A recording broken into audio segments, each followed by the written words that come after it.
고린도후서 계속 강의를 우리가 함께 나누고 있습니다. 바울 사도는 지난번 우리가 살펴봤던 내용에서 고린도 성도들을 향해서 권면하는 말씀을 전달했습니다. 먼저 그들의 마음을 넓힐 것을 권면했고, 더 나아가서 그리스도인과 비그리스도인의 근본적인 대척점, 그것을 소개합니다. 그리스도와 벨리알이 함께할 수 없다. 우리는 하나님의 성전이다. 이렇게 말하면서 믿지 않는 자들과 근본적으로 신분과 그 정체성이 다르다는 사실을 소개하면서 우리 예수 믿는 사람들은 무익하고 해를 가져다 주는 그런 어리석은 주인을 따라서는 안 된다. 가장 좋은 것을 주시는 참된 주인을 우리는 따라서 살아야 된다. 바로 그분이 하나님이시다 하는 겁니다. 벨리알이라고 하는 말의 이름의 뜻을 그때 소개한 것처럼 무익한 주인입니다. 벨 때 주인이란 말이고, 리알 이 말은 무익하다, 아무런 유익이 없다 하는 것을 뜻하는 말입니다. 그래서 이 사탄의 또 다른 명칭으로 이 벨리알을 소개했어요. 그것은 무익한 주인을 말하는 그런 의미죠. 우리 예수 믿는 사람들은 그런 무익한 주인, 따라봤자 아무것도 얻을 수 없고 도리어 해가 되는 그런 주인을 따르는 자가 아니라 우리는 참되신 하나님, 가장 좋은 것을 주시는 하나님을 따르는 자들이다. 그러므로 우리는 거룩한 삶을 살아야 마땅하다 하는 사실을 사도가 권면했습니다. 이제 오늘 우리가 살펴가는 이 7장 2절부터 마지막 절에 이런 내용에서는 매우 특별한 사도가 고린도 교회와의 이 관계가 전제가 돼서 이야기하는데요.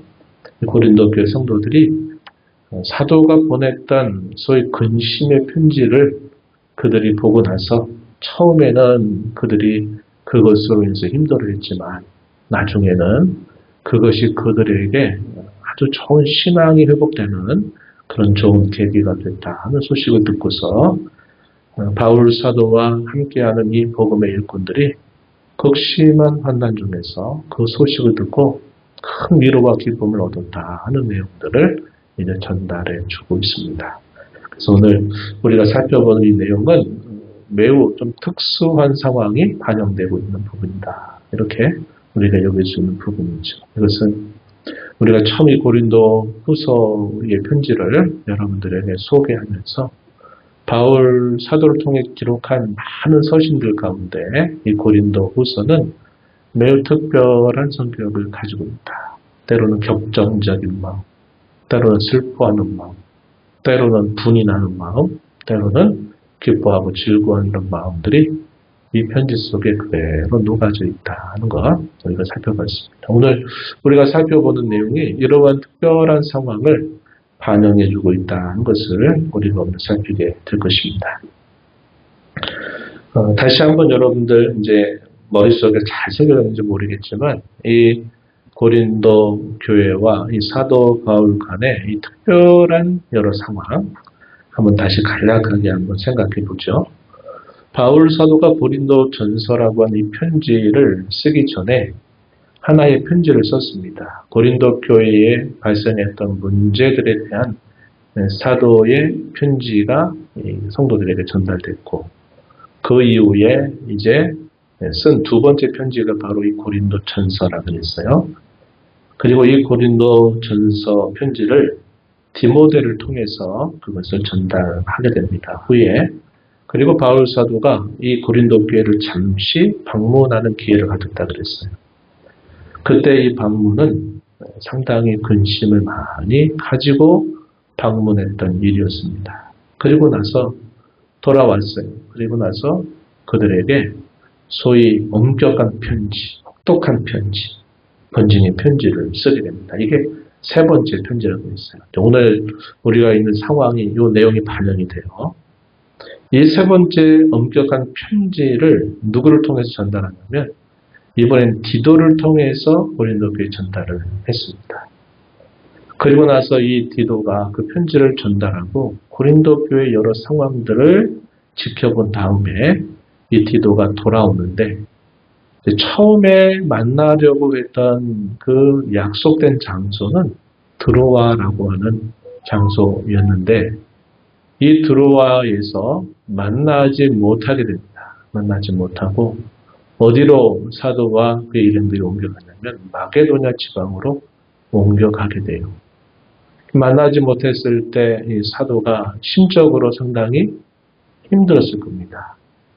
어떻게 됐을까 계속 궁금해하면서 디도의 오기를 기다렸던 그런 상황이었는데 디도가 오지 못하고 못 만난 겁니다. 그러다가 마게도냐 지방으로 옮겼는데 그 지방에서 많은 환난들을 거기서 복음을 전하면서 당하게 된 겁니다.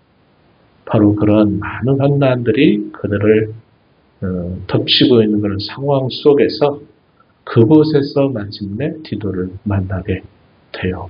그래서 그 디도를 통해서 들은 소식으로 인해 바울 사도와 그의 일꾼들이 큰 환난과 어려움 속에서 하나님 주시는 위로를 얻게 되는 그런 상황이었다는 겁니다. 그리고 난 다음에 바울 사도가 이제 고린도 교회를 그의 일행들과 함께 방문하게 되는데 이것이 제3차 방문이죠. 이것이 우리가 아는 것으로는 제3차 전도 여행 때 이 고린도 교회를 방문하게 된 겁니다. 그래서 이 편지 안에 여러 가지 그 특별한 상황들이 있었다 하는 것을 우리가 염두에 두고 이 고린도후서를 보자 그랬어요. 오늘 우리가 읽는 내용은 어디로부터 연결되는 내용이냐면 한번 앞으로 가볼까요? 고린도후서 2장 13절 한번 가서 보세요. 고린도후서 2장 13절 말씀에 가서 보면은 제가 조금 더 말씀드렸던 그 상황이 반영되어 있는데 한번 눈으로 보세요. 2장 12절부터 먼저 읽어보면 내가 그리스도의 복음을 위하여 드로아의 이름에 주 안에서 물이 내게 열렸다. 드로아가 어디냐 하니까 바로 이 디도와 바울 사도가 만나기로 약속했던 장소였습니다. 거기에서는 문이 열렸대요. 이 말은 복음이 많은 사람들에게 전파되었다는 말입니다. 그런데 13절에 내가 내 형제 디도를 만나지 못함으로 내 심령이 편하지 못하여 그들을 작별하고 마게도냐로 갔노라. 이렇게 말했어요. 드로아에서 만나기로 했던 그 약속이 이루어지지 못하게 되면서 마음이 상당히 불편했다 그랬고 이 드로아에 예수 믿는 사람들과 작별하고서 마게도냐로 갔다 그랬습니다. 그 다음에 이어지는 내용이 오늘 본문 속에서 쭉 이어지고 있는 거예요. 그러니까 그 이후에 우리가 많이 읽었던 내용들, 우리가 살펴봤던 주된 내용들이 뭐였습니까? 바울 사도의 대적자들 혹은 거짓된 교사들이 바울 사도의 사도직을 흔들고 이 바울 사도와 고린도 교회를 이간질시켜서 그 고린도 교회가 상당히 힘겨운 일이 있었다는 것이 반영이 됩니다. 그래서 바울 사도가 자신이 이런 박은 직분은 그 거짓 교사들이 마치 어떤 그 복음을 전할 수 있는 어떤 추천서를 받아서 이곳저곳을 다니면서 교회를 어지럽히는 그러한 자들과 다르게 바로 여러분 자신이 바로 나에게는 추천서와 같다. 이런 이야기를 전달한 겁니다. 왜냐? 이 고린도 지방에서 상당히 오랜 시간 동안 바울과 그의 일행들이 머물면서 많은 박해 가운데 예수 믿는 사람들이 생겨나면서 세워진 교회가 이 고린도 교회입니다. 그래서 고린도 교회 설립은 이 사도와의 복음 전파와 가르침에 철저하게 의존하고 있는 그런 상황이기 때문에 바울 사도는 그 거짓된 이런 순회하는 거짓된 교사들과 같이 추천서가 필요 없다는 거죠. 바로 여러분들이 나에게는 추천서가 같다. 이런 이야기들을 쭉 한 겁니다. 그래서 이 내용들이 비교적 길게 소개가 됐어요.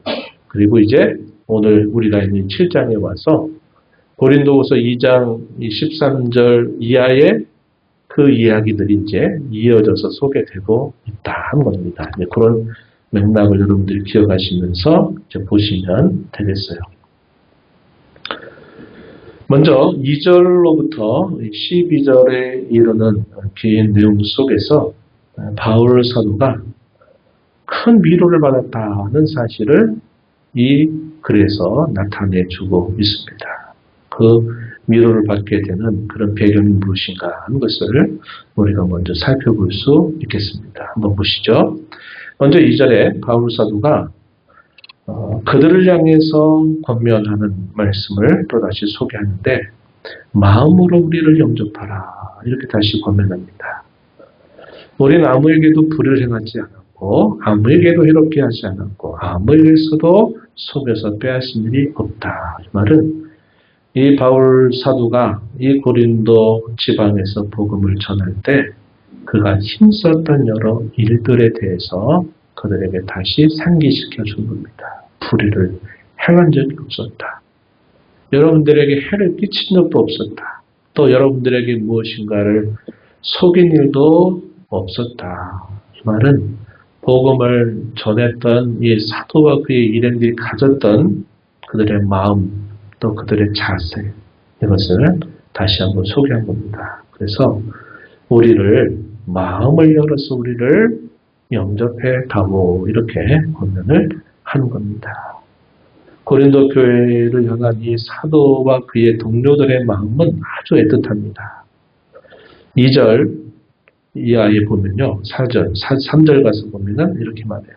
내가 이 말을 하는 것은 너희를 정죄하려고 하는 것이 아니다. 내가 이전에 말한 것처럼 너희가 우리 마음에 있어 함께 죽고 함께 살게 하고자 합니다. 함께 죽고 함께 산다. 이 말은 사도가 고린도 교회를 생각하는 그의 마음의 중심이 이와 같다는 겁니다. 자신의 생명처럼 여기고 있다 하는 것을 말해주면서 마음으로 우리를 영접해 달라 이렇게 권면합니다. 그리고 우리가 앞에서 읽었던 내용은 너희 마음을 역시 넓혀달라 이렇게 권면했던 이야기도 우리가 함께 떠올려 생각해 볼 수 있는 겁니다. 이렇게 다시 한번 권면을 하면서 사도가 얻은 그 기쁨을 이제 설명을 해주는데 그 내용은 뭐냐면 큰 낙심 가운데 있었는데 하나님께서 큰 위로를 우리에게 주셨다는 사실을 성도들에게 알리고 있는 것입니다. 4절 가서 보면요. 4절 중간 부분 보시면 내가 우리의 모든 환난 가운데서도 위로가 가득하고 기쁨이 넘치는도다 이렇게 표현했습니다. 모든 환난 가운데 위로가 가득하다, 기쁨이 넘친다 이렇게 표현을 했어요. 이 고린도 후서 1장에 보면 하나님을 어떤 번호로 표시했느냐 위로의 하나님을 찬송함이 마땅하다 이렇게 표현했습니다. 고난이 넘치면 그 고난보다 더 큰 위로를 하나님이 주시는 분이다. 그래서 그 하나님을 찬송함이 마땅하다 이렇게 사도가 이 고린도 후서를 쓰면서 그걸 표현한 바 있습니다. 극심한 환난 가운데 위로가 가득했고 기쁨이 넘친다 이렇게 표현합니다. 이 위로와 기쁨이 충만하다라고 하는 사실을 소개해줘요. 근데 그 위로와 기쁨은 우리가 읽은 말씀처럼 아무것도 없는 그야말로 모든 것이 순탄하고 형통한 가운데 느끼는 위로와 기쁨이 아니라 환난 가운데, 환난 중에서 느끼는 위로와 기쁨이기 때문에 그 위로와 기쁨이 더없이 더 크다는 사실을 사도가 알려주고 있는 겁니다. 어떻게 해서 그런 위로와 기쁨을 얻었는가에 대한 내용들을 소개해줘요. 이것이 5절 이하로부터 소개되는 이야기입니다. 이 내용이 바로 아까 말씀을 드렸던 것처럼 고린도후서 2장 13절 드로아 지방, 에베소 부근에 있었던 이 드로아에서 만날 것을 한껏 기대하고 그랬는데 그곳에서 디도를 만나지 못한 것 때문에 마음에 여러 어려움과 심적인 고통을 느꼈던 이 바울 사도와 일행들이 이 트로아 지방을 떠나서 마게도냐로 가게 됐다는 겁니다. 바로 그 내용이 이어지는 게 바로 여기 5절 이하입니다. 한번 성경을 보세요.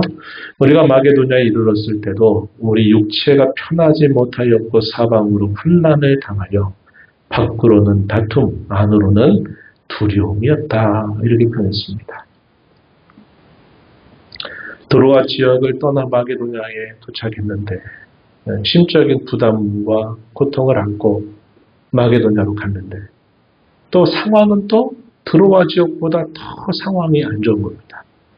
복음을 전하는데 많은 사람들이 이것을 노골적으로 반대하고 복음을 전하는 이 사도를 박해하는 일들이 더 극심해졌다 하는 것을 표현했어요. 그래서 육체도 편하지 못했을 뿐만 아니라 사방으로 환난을 당하면서 다툼과 두려움이 가득했던 그런 상황이었습니다. 이것이 모든 환난적인 상황이었다. 이렇게 사도가 말하고 있는 겁니다. 이런 상황 속에서 어떠한 위로를 그가 얻게 되고 기쁨을 얻게 되느냐 할 때 6절에 보면 반전이 일어났어요. 그러나 낙심한 자들을 위로하시는 하나님이 디도가 울어 우리를 위로하셨다. 이렇게 표현했습니다. 이 마게도냐 지방에 많은 환난 가운데 있을 때 하나님이 그곳에서 디도를 마침내 만나게 하셨는데 그 만남 자체가 바울 사도와 그의 일행들에게는 큰 위로가 됐다는 겁니다. 우리 신앙생활, 우리 신앙 여정 속에 이런 사람이 있으면 얼마나 행복하겠습니까? 여러분들이 꼭 그런 사람이 되기도 바라고 꼭 그런 사람이 있기를 진심으로 축원해요. 굳이 말하지 않아도 그냥 한번 보기만 해도 그 사람이 나와 함께 있다는 것만으로도 큰 위로가 되고 힘이 되고 기쁨이 되는 그런 신앙의 좋은 동반자. 바로 이 디도는 바울 사도에게 바로 그와 같은 존재였다는 겁니다. 그래서 극심한 환난 중에서 이 디도를 만난 것이 사도에게는 큰 위로가 되고 힘이 됐다. 이렇게 말하고 있는 겁니다. 그래서 이 디도를 만난 것이 큰 위로가 됐는데 그 위로의 내용은 두 가지 정도가 있어요. 하나는 뭐냐면 디도 자체를 만난 것 자체가 위로입니다. 사도에게 위로가 됐어요. 드로아 지방에서 그렇게 만나기를 바랐는데 안 되더니 더 큰 환난 속에 있는데 그때 디도를 하나님이 만나게 하신 것이 자체가 위로가 됐다. 두 번째는 뭐냐면 이 디도 편으로 고린도 교회가 어떠한 반응을 보였는가를 들어서 그 내용 때문에 또 큰 위로를 받았다고 사도가 말해 주는 겁니다. 마음 같아서는 어떨까요? 바울 사도가 자기가 직접 찾아가고 싶은 마음이 얼마나 간절해요. 상황적으로 어렵고 또 그런 경우도 있죠. 아직 뭔가 오해가 있고 불편한 그런 상황에 있는데 불편해하는 당사자를 갑자기 툭 만났을 때 이게 오해가 풀리지 않게 되면 그 만남이 상당히 좀 껄끄러울 수도 있는 거죠. 그런 여러 가지 이유 때문에 바울 사도는 자신이 직접 가지 않고 그의 믿을 만한 신실한 동료를 편지를 써서 보낸 거죠. 바로 디도와 디모데가 바울 사도에게는 바로 그러한 인물들이다 하는 겁니다. 그래서 큰 위로를 하나님이 이 디도를 만나고 디도 편으로 들었던 소식을 듣게 하심으로 위로와 기쁨을 하나님이 주셨다. 그리고 그 하나님은 어떤 분이시냐? 낙심한 자들을 위로하시는 하나님이다. 이렇게 바울 사도가 표현하고 있는 것입니다. 그렇다면 디도로부터 들었던 소식이 어떤 것들일까요? 이게 이제 7절 하반절부터 12절까지 소개되는 내용들입니다. 먼저 이 혹독한 편지를 전달했을 때 처음에는 별로 좋지 않죠.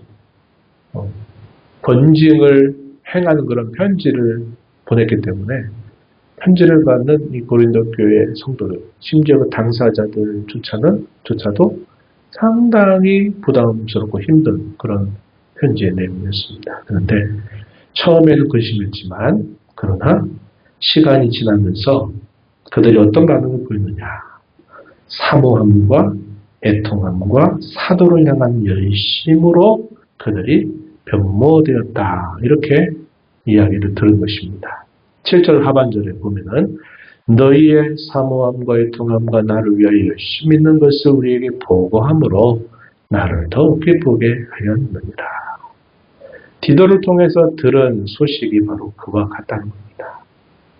바울 사도의 마음 어떨까요?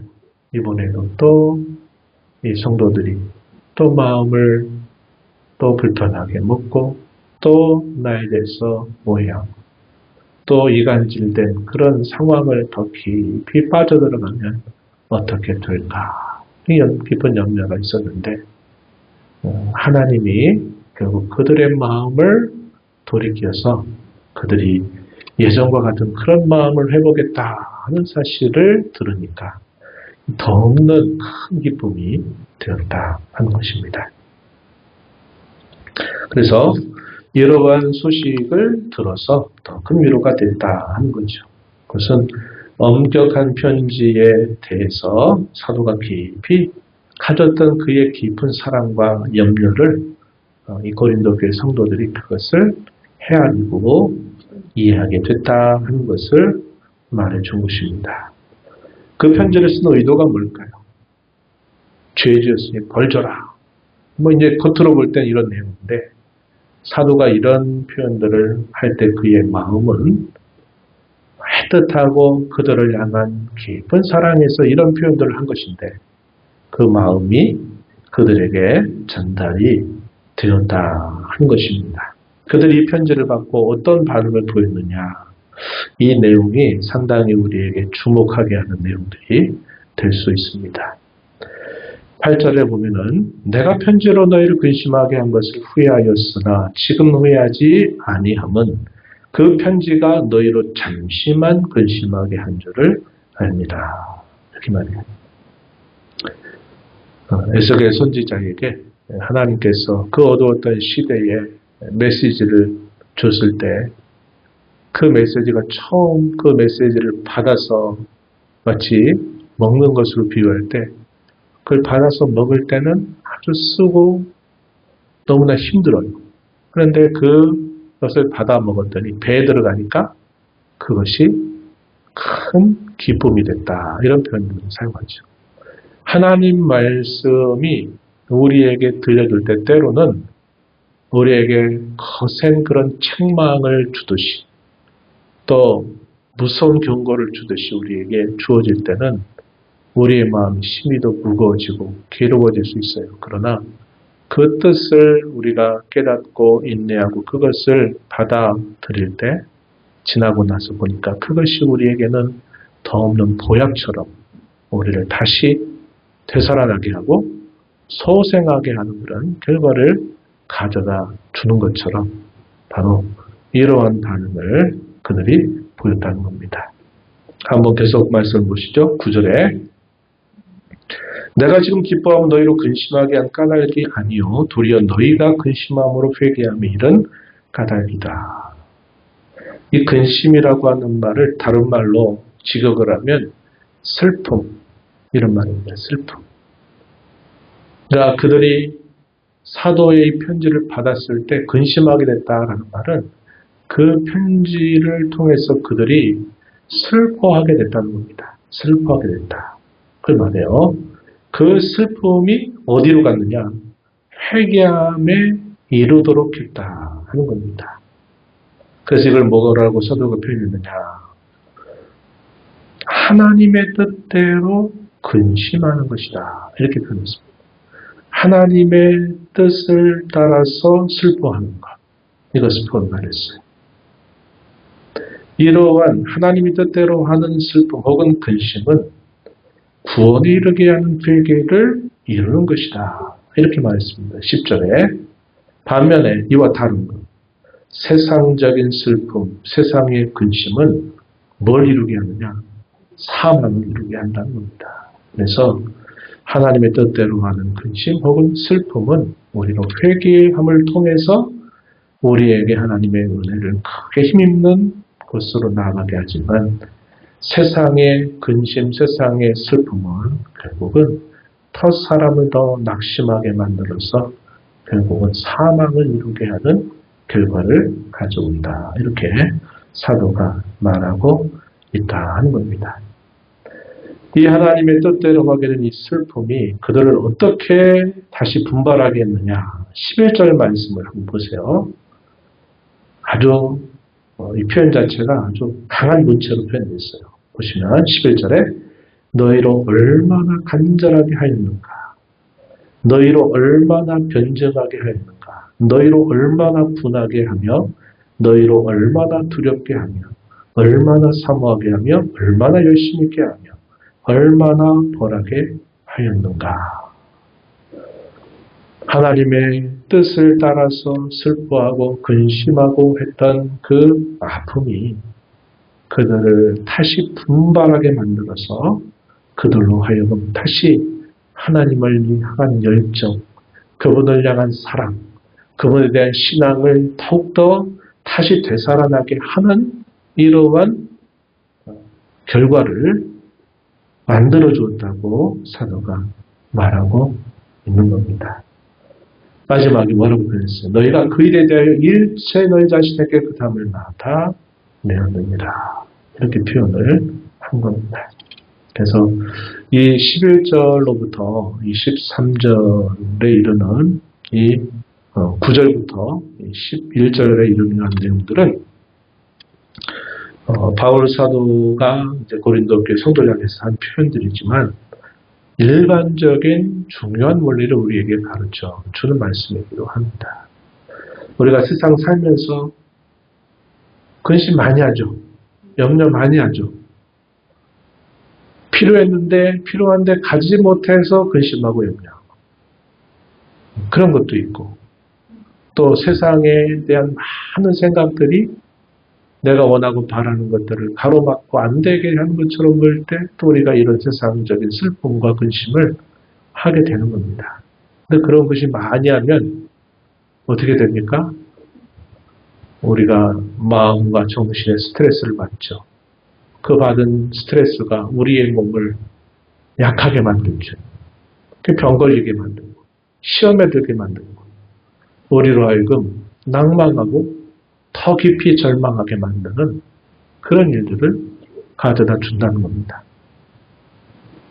그 염려와 근심이 우리에게 어떤 유익을 주지 못한다는 거예요. 그러나 반대로 우리 예수 믿는 사람들이 세상적인 슬픔과 근심이 아니라 하나님을 향한 그 마음에서 혹은 신앙에서 주께서 피 흘려 사신 주의 사랑하는 교회를 위해서 주께서 그토록 우리에게 가르쳐 주는 그의 나라를 위해서 우리가 슬퍼하고 근심하게 하는 것은 우리를 다시 회복시키고 소생하게 하는 아주 중요한 동기들이 된다는 것을 말해주고 있는 겁니다. 이 바울 사도가 이것을 말해요. 그러면서 이어지는 내용 이후에서도 계속 표현하는 것은 사도가 얻는 기쁨은 일시적으로 얻는 그런 기쁨의 정도가 아니라 그 기쁨은 아주 신령한 기쁨이다 하는 사실을 그가 표현해주고 있는 겁니다. 주의 몸된 교회를 염려하고 사랑하고 그 성도들이 믿음 가운데 있는지 그렇지 않은지 왜 믿음 가운데 서지 않는지 이런 많은 여러 생각들을 하면서 염려하고 슬퍼하고 근심했던 것이 하나님의 은혜로 다시 큰 위로를 받고 기쁨을 얻게 돼서 이 얻는 기쁨은 세상의 일시적인 그런 기쁨이 아니라 영적이고 신령한 기쁨이다 하는 사실을 사도가 이후에서 표현해주고 있습니다.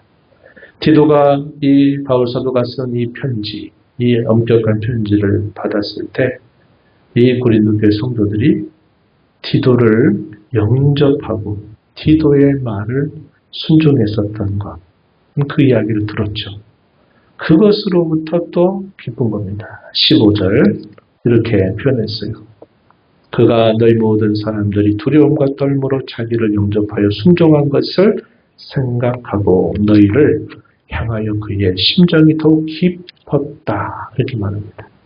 디도를 보냈을 때 또 바울 사도가 쓴 그 편지를 가지고 그들을 만났을 때 그들이 디도를 배척하고 디도를 업신여기고 멸시하는 게 아니라 이 디도를 마치 하나님의 사자처럼 극진히 영접했던 그 소식을 들었을 때 바울은 또 기쁜 거예요.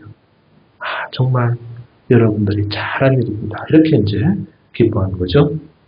그래서 사도가 겉으로는 염려가 됐지만 그 염려를 안심으로 하나님이 바꿔주셨다고 표현합니다. 13절 그의 마음이 너희 무리로 말미암아 안심함을 얻었습니다. 이렇게 표현했어요. 또 사도가 얻는 그 기쁨도 고린도 교회와 디도로 하여금 사도를 위로하시는 하나님의 손길을 보여주신 것입니다. 그래서 고린도 교회 성도들에 대한 확신이 이루어졌다는 사실을 사도가 이 편지를 통해서 그들에게 말해주는 겁니다. 그러면서 이 일로 인해서 고린도 교회와 사도가 이 말씀 안에서 깊은 관계를 더 형성하게 되는 계기가 됐다는 거죠. 그래서 디도가 방문했을 때 그가 얻었던 기쁨, 또 이 디도를 통해서 건네받은 소식을 통해서 얻는 사도의 기쁨, 이 기쁨은 신령한 기쁨이다 하는 사실을 이후의 내용에서 사도가 소개시켜줍니다. 오늘 우리가 이 말씀을 보면서 몇 가지 적용점을 생각해봐요. 때를 따라서 낙심한 자들을 위로하시는 하나님의 손길. 이 바울 사도와 그의 일행들에게만 주어지는 특별한 선물은 아닙니다. 하나님은 그의 살아가는 자녀들, 저와 여러분을 향해서도 때를 따라서 낙심할 때 하나님은 위로를 예비하시는 그런 분이시다 하는 사실을 우리가 굳게 신뢰하면서 살아가야 하겠습니다. 아니, 다른 사람은 참 위로 잘 받고 힘을 얻는다고 그러는데 아니 나는 왜 이렇게 그런 게 없지? 주님이 나를 사랑하지 않으시나 봐?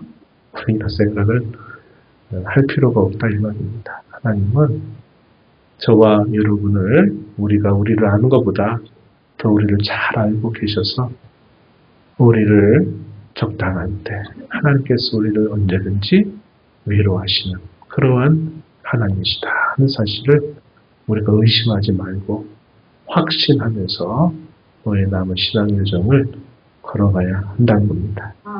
우리 모든 사람에게는 위로가 필요합니다. 아, 저 사람은 모든 게 부족함이 없어서 저 사람에게는 그런 거 굳이 필요 없어? 이런 사람 아무도 없어요. 바울 사도, 우리가 볼 때는 기라성 같은 그런 인물이죠.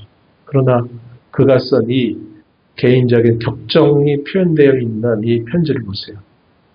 얼마나 염려하고 얼마나 안타까워 얼마나 걱정하고 있는지 기뻐하기도 하고 때로 격정적인 그런 마치 노를 표출하듯이 표현하기도 하죠.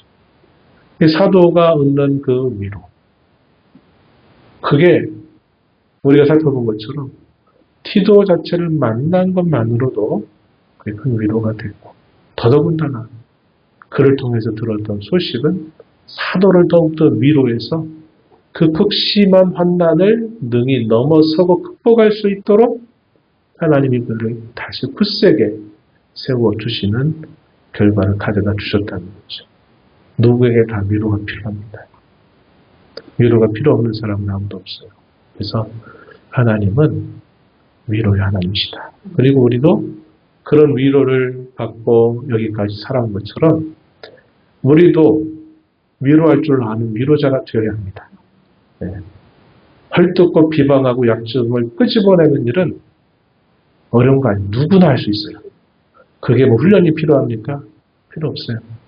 그거는 그냥 정원의 잡초, 그거 돌보지 않아도 잡초가 계속 자라나는 것처럼 우리가 헐뜯고 비방하고 약점을 드러내고 하는 것들은 특별한 노력 없어도 그냥 저절로 뿜어져 나오는 것들입니다. 그러나 우리가 다른 사람에게 그냥 아첨하는 게 아니라 다른 사람을 진정으로 주의 마음으로 위로하는 일은 저절로 되는 것이 아니에요. 거기에는 어쩌면 뼈를 깎는 그런 우리의 품성의 연단이 있어야만 되고, 우리가 하나님께로부터 받았던 그 위로가 우리 안에 증거가 남아있지 않다면 할 수 없는 그러한 일이 된다는 겁니다. 그래서 여러분들도 위로받는 것처럼 서로가 서로에게 진정한 신앙의 위로자가 되기를 축원하는 겁니다.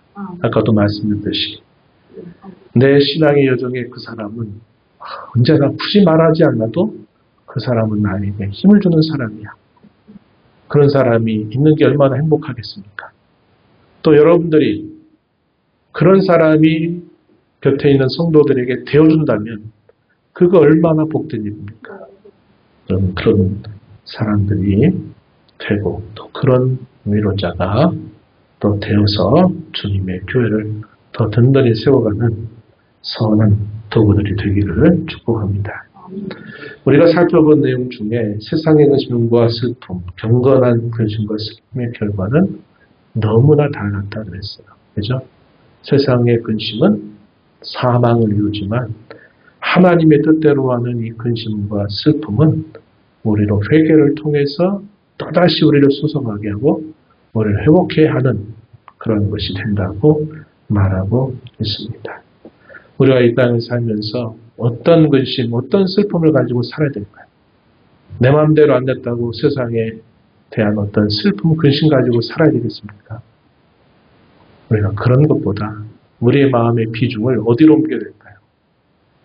하나님의 뜻을 따라서 하는 슬픔, 그런 근심을 우리의 마음에 그런 것들의 비중을 두고 살아야 돼요. 우리의 마음의 무게중심이 이 세상에 그러한 염려와 슬픔의 무게중심이 있으면 우리가 믿음으로 산다고 말하지만 맨날 원망하고 불평하고 맨날 뭐가 안 된다 그러고 이런 식으로 우리의 신앙이 계속 일그러져 가게 될 겁니다.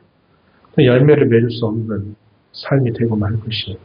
그래서 여러분들의 삶의 무게가 내가 이 세상으로 너무 있는지 아니면 신앙세계, 하나님의 뜻, 주께서 우리에게 약속하신 그 나라, 내가 한편으로 살고 있으면서 그 나라에 온전히 속하게 될 그것, 비록 우리가 속해 있는 이 시간과 공간 속에 속해 있는 우리가 이루는 이 교회가 비록 우리가 보기에 성이 안 차고 안타깝고 부족할지라도 이 교회를 향한 사랑, 이 교회를 향한 간절한 마음, 이런 것들을 우리가 가지고 주님의 교회를 살아가는 것도 우리에게 대단히 좋은 유익을 가져다 준다 하는 것입니다. 세상의 기쁨은 잠깐 있다가 사라져 버리게 될 거예요. 그러나 신령한 기쁨, 이런 기쁨은 우리로 하여금 그 기쁨의 깊이를 더해주게 됩니다. 그래서 환난 중에도 기뻐할 수 있는 거고 없는 중에도 즐거워할 수 있는 것이고 하는 거죠. 앞에서 말했잖아요. 무명한 자 같으나 유명한 자고 또 약한 자 같으나 강하고 근심한 자 같으나 기뻐하고 이런 신앙의 역설적인 모습들을 나타낼 수 있다는 겁니다. 우리가 그런 신령한 기쁨을 회복하고 사모하는 저와 여러분이 되기를 바란다는 겁니다. 이런 것들이 되기 위해서는 우리의 사랑과 관심과 열정이 어디에 속해 있는가를 우리가 되돌아 볼 필요가 있는 겁니다. 신앙의 그 순수한 열정, 하나님을 향한 그 열정, 그 사랑, 또 주께서 기뻐하시고 좋아하시는 그것에 대한 우리의 열정과 사랑을 회복하는 것, 대단히 우리에게 중요한 일임을 배우게 됩니다. 이런 은혜가 저와 여러분 모두에게 함께하기를 축복합니다. 하나님 아버지, 오늘도 저에게 주신 이 말씀을 통해 주님의 뜻을 향해서 주님의 뜻을 위해서 염려하고 근심하고 애절한 마음을 가졌던 사도 하나님이 그의 연약함을 아시고서 디도를 만나게 하심으로 또 디도를 통해서 얻은 고린도 교회의 성도들의 소식을 들은 것으로 얻은 그 기쁨과 위로가 얼마나 컸는가 그는 고백하였습니다. 극심한 환난 속에서 그 주시는 위로와 기쁨을 통해 그런 모든 환난을 이겨나가고 또다시 힘을 낼 수 있는 그러한 계기를 얻게 되었음을 그가 말합니다. 오늘 이 땅을 살아가는 저희 모두들도 이 험악한 세상 속에서 이러한 위로를 늘 하나님 앞에 받고 살아가는 저희가 되게 하시고 이러한 위로자들이 되어서 서로가 서로를 진심으로 위로하고 서로를 세워가는 저희들 모두가 되도록 주님 역사하여 주옵소서.